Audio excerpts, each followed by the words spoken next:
Sourate 53, An-Najm, l'étoile. Au nom d'Allah, le tout miséricordieux, le très miséricordieux. Par l'étoile à son déclin. Votre compagnon ne s'est pas égaré et n'a pas été induit en erreur. Et il ne prononce rien sous l'effet de la passion. Et ce n'est rien d'autre qu'une révélation inspirée, que lui a enseigné l'ange Gabriel à la force prodigieuse, doué de sagacité. C'est alors qu'il se montra sous sa forme réelle, angélique, alors qu'il se trouvait à l'horizon supérieur.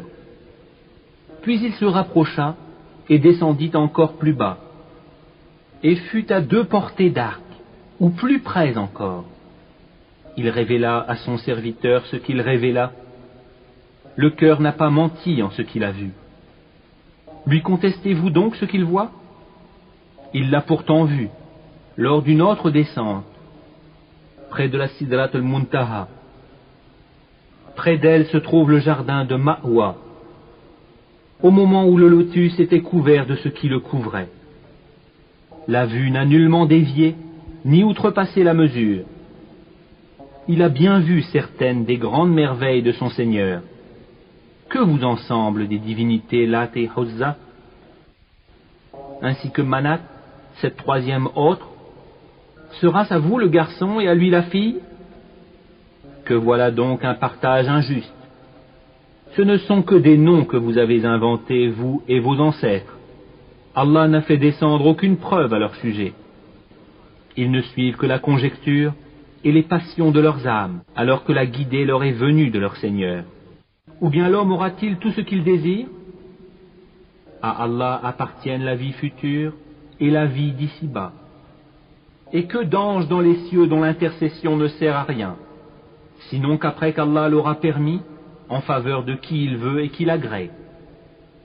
Ceux qui ne croient pas en l'au-delà donnent aux anges des noms de femmes, alors qu'ils n'en ont aucune science. Ils ne suivent que la conjecture, alors que la conjecture ne sert à rien contre la vérité.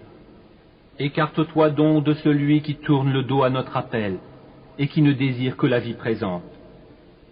Voilà toute la portée de leur savoir. Certes, ton Seigneur connaît parfaitement celui qui s'égare de son chemin, et il connaît parfaitement qui est bien guidé.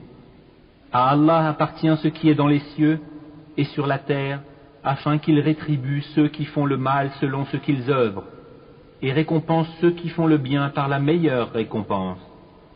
Ceux qui évitent les plus grands péchés ainsi que les turpitudes, et qui ne commettent que des fautes légères, certes le pardon de ton Seigneur est immense. C'est lui qui vous connaît le mieux, quand il vous a produit de terre, et aussi quand vous étiez des embryons dans les ventres de vos mères. Ne vantez pas vous-même votre pureté, c'est lui qui connaît mieux ceux qui le craignent. Vois-tu celui qui s'est détourné,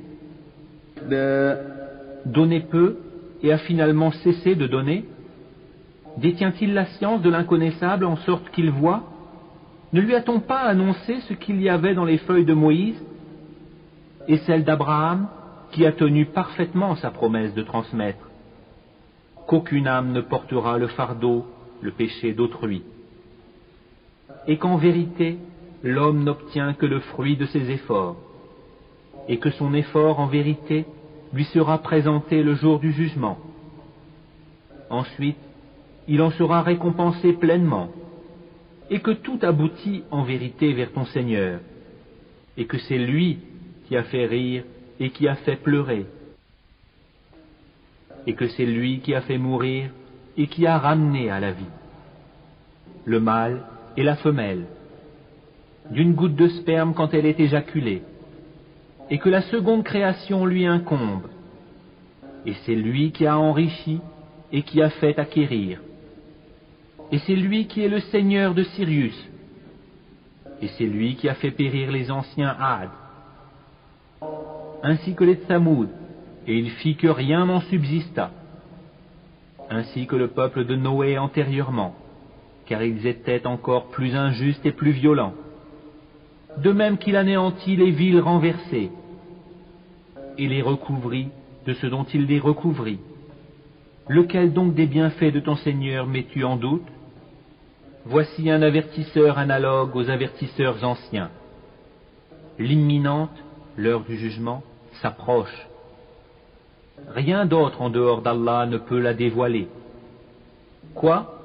Vous étonnez-vous de ce discours, le Coran? Et vous en riez et n'en pleurez point? Absorbés que vous êtes par votre distraction? Prosternez-vous donc à Allah et adorez-le.